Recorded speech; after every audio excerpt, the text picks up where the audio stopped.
എല്ലാ പ്രിയ കൂട്ടുകാർക്കും മലയാളം മനോരമ ശുഭദിന പരിപാടിയിലേക്ക് ഹൃദ്യമായ സ്വാഗതം. വേണ്ടപ്പോൾ കണ്ടില്ല. ആ കോഴികളെല്ലാം ഒരിടത്താണ് താമസിച്ചിരുന്നത്. അവരിലൊരാൾക്ക് അസുഖം പിടിപെട്ടു. ദിവസങ്ങൾ കഴിയുന്തോറും ക്ഷീണം കൂടി വന്നു. തങ്ങൾക്കും അസുഖം പകരുമോ എന്ന് മറ്റുള്ളവർക്ക് ഭയമായി. അത് മനസ്സിലാക്കിയ രോഗിയായ കോഴി മറ്റൊരിടത്തേക്ക് താമസം മാറ്റി. അനങ്ങാൻ വയ്യാതെ കിടക്കുന്ന അവളെ ഒരു കുരുവി കണ്ടു.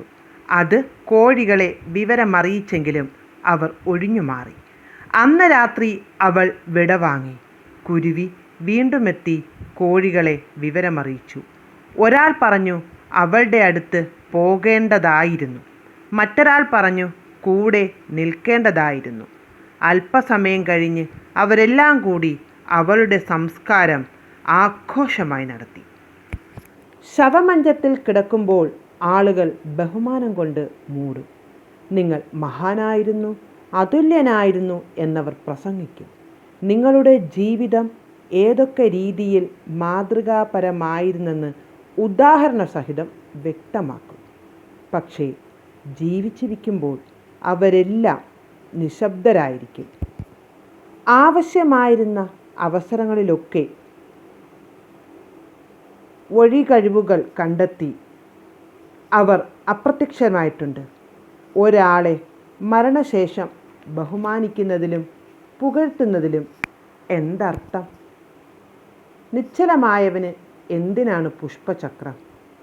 അന്തിമോപചാരമർപ്പിക്കാൻ കണ്ടെത്തുന്ന സമയവും സന്മനസ്സും ജീവിച്ചിരുന്നപ്പോൾ അഭിനന്ദനത്തിനോ ആശ്ലേഷത്തിനോ കണ്ടെത്തിയിരുന്നെങ്കിൽ അതവൻ്റെ ജീവിതത്തിന് കുറച്ചുകൂടി ദൈർഘ്യവും തിളക്കവും നൽകിയേനെ.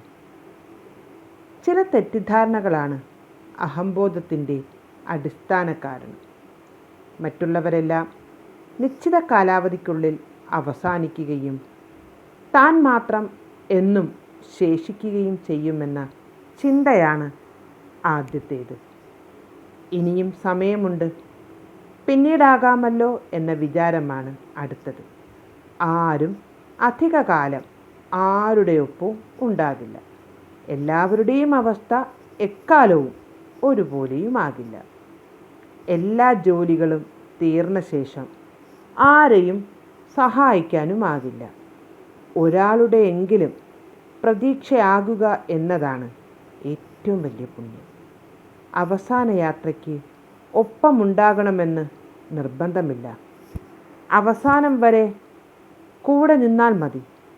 കണ്ണടഞ്ഞതിന് ശേഷം കൺമുമ്പിൽ പോയി നിന്നിട്ട് ഒരു പ്രയോജനവുമില്ല.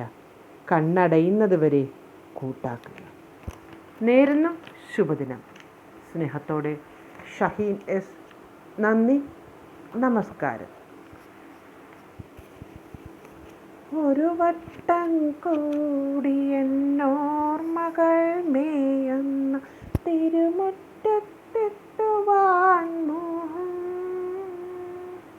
ഒരു വട്ടം കൂടി എന്നോർമകൾ മേയുന്ന തിരുമുറ്റത്തെത്തുവാൻ മോഹം. തിരുമുറ്റത്തൊരു കോണിൽ നിൽക്കുന്നൊരാ നെല്ലി മരമങ്ങലത്തുവാൻ മോഹം. മരമങ്ങലത്തുവാൻ മോഹം. അടരുന്ന കായ്മണികൾ കൊഴിയുമ്പോൾ ചെന്നെടുത്ത് അതിലൊന്നു തിന്നുവാൻ മോഹം.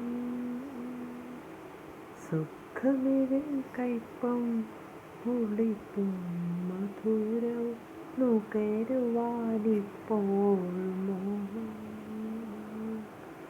തൊടിയിലെ കിണർ വെള്ളം കോരി കുടിച്ച് മധുരമെന്നോതുവാൻ മോഹം. ഒരു വട്ടം കൂടി ആ പുഴയുടെ തീരത്ത് വെറുതെ ഇരിക്കുവാൻ മോഹം. വെറുതെ ഇരുന്നൊരാ കുയിലിൻ്റെ പാട്ട് കേട്ട് പാട്ടത് പാട്ട് പാടുവാൻ മോഹം അതു കേൾക്കേ ഉച്ചത്തിൽ കൂകും കുയിലിൻ്റെ ശ്രുതി പിന്തുടരുവാൻ മോഹം ഒടുവിൽ പിണങ്ങി പറന്നു പോം പക്ഷിയോട് ഹരിതയെന്നോടുവാൻ മോഹം വെറുതെ മോഹങ്ങൾ എന്നറിയുമ്പോൾ വെറുതെ